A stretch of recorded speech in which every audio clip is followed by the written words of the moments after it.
بسم الله الرحمن الرحيم.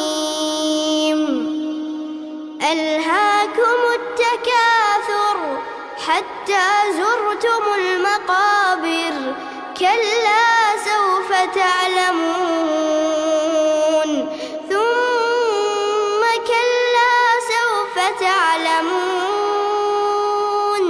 كلا لو تعلمون علم اليقين لترون الجحيم.